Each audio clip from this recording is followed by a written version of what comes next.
こちらに出向くように言われたんですけど。おお、待っておったよ、リナ・インバース殿。なるほど、金髪の剣士殿も一緒か。それで何の用件でしょうか。何、大したことではない。7日ほど前に盗賊から奪ったものを返してほしいのだが。盗賊から奪ったもの？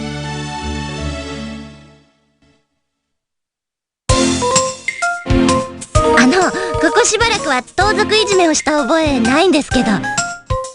とぼけないでくれんかね。盗賊から奪ったものの中にアミュレットがあっただろう。それだけを返してくれればいいのだし、もちろんただとは言わん。盗まれたのはこちらの落ち度でもあるから、礼金を払っても構わないとまで相手はおっしゃっているのだよ。いや、本当に知らないんですけど。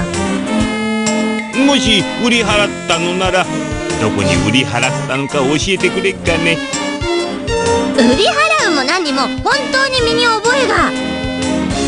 覚えておらんのかね。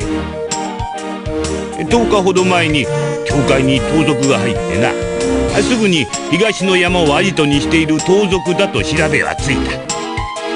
それで5日ほど前に盗まれたものを取り返しに盗賊のアジトに踏み込んだんだが、そこはすでにもぬけの殻。盗まれたものはすでになくなっておって、10人ほどの盗賊が倒れていただけ。とりあえず盗賊を捕まえて話を聞いてみたんだが、口を揃えて言うんだよ。リナ・インバースを名乗る魔導士が全部奪っていったとね。思い出したかね。思い出すも何も全く知らないわよ。盗賊のお話では金髪の剣士と髪の長い女の3人組だったそうだが、そこの剣士殿はそうじゃないのかね。どういうことかよくわからんが、大事なものみたいだから返してやったらどうなんだ。こんな状況でボケかましてんじゃないわよ。だいたいここんとこずっと2人だったでしょうが。髪の長い女って誰よ。そういえばそうだな。本当に知らんのかね。だから本当に知らないんですってば。しかしそれではロベルトさんに説明のしようがないな。誰よ、ロベルトって。教会の神官だよ。